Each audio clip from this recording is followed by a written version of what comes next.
लाडकी बहीण योजनेअंतर्गत पात्र असून देखील जानेवारी, फेब्रुवारी, मार्च, एप्रिल, मे तसेच ऑगस्ट महिन्यापर्यंत तुमचं पेमेंट येत नसेल, अशा भगिनींचा प्रॉब्लेम आपण आजच्या व्हिडिओमध्ये सोल्व करण्याचा प्रयत्न करणार आहोत.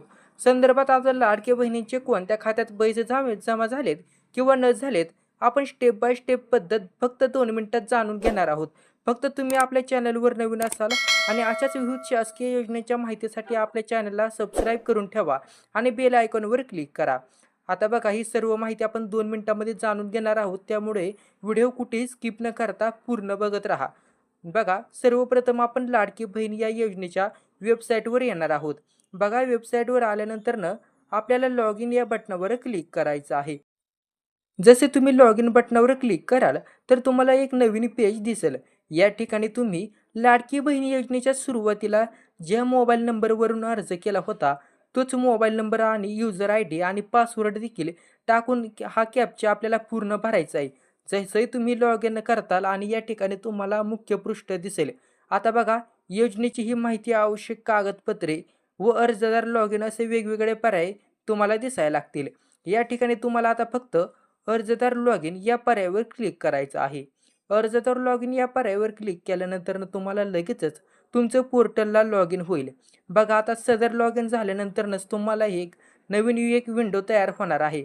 आता बघा, या अंतर्गत तुम्हाला मुख्यमंत्री माझी लाडकी बहीण योजना व केलेला अर्ज असे 2 पर्याय दिसतील. बघा, या 2 पर्यायापैकी फक्त आपल्याला एका पर्यायावर क्लिक करायचं आहे. ते म्हणजे आपण लाडकी बहिणीच्या योजनेचा अर्ज करतेवेळी केलेला अर्ज. या ठिकाणी या पर्यायावर म्हणजेच तुम्हाला क्लिक करायचं आहे. आता बघा, जसं तुम्ही या पर्यायावर क्लिक कराल तसं तुमच्या मोबाईलवरून आतापर्यंत तुम्ही जेवढे अर्ज केले होते त्या सगळ्यांचं स्टेटस आपल्याला एकाच ठिकाणी आपल्याला दिसायला जाईल. आता बघा, अलीकडे एक आपल्याला ऑप्शन दिसत आहे ॲक्शन या नावाचा पर्यायाचा. आता बघा, त्या आपल्याला ऑप्शनवरती क्लिक करायचं आहे. जसं तुम्ही त्या ऑप्शनवरती क्लिक करताल तसं तुम्हाला ज्या लाभार्थ्यांचे पैसे येत नाही त्यांच्या ॲक्शन बटनावर क्लिक करायचं आहे. आता तुम्ही ॲक्शन बटनावर क्लिक केलं तर तुम्हाला आतापर्यंत सदर लाभार्थ्याचे जवळ 24,000 रुपये इथं आपल्याला दिसत आहे. बघा, सदर लाभार्थ्याला आतापर्यंतचा लाभ हा 24,000 रुपयापर्यंत मिळाला आहे. आणि या बँकेचं नाव देखील मित्रांनो इथं आलेलं आहे. बघा, बँक ऑफ महाराष्ट्र ह्या ह्या बँकेमध्ये हे स्पष्ट 24,000 रुपये जमा झालेले आहेत. आता बऱ्याच भगिनींचा असा प्रश्न देखील आहे की अगोदर पैसे येत होते मात्र सध्याला आता येत नाही. आता जर बघा, तुमची केवायसी झालं नसेल, आधार सेटिंग झालं नसेल, डीबीटी हे झालं नसेल, तर मित्रांनो इथे पैसे अडकण्याची देखील शक्यता जास्त असते.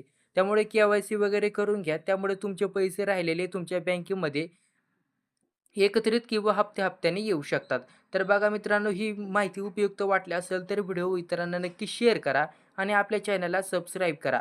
व अशाच दरवेळेसच्या लाडक्या बहिणी योजनेच्या नवनवीन अपडेटसाठी चॅनलला सबस्क्राईब करा. धन्यवाद.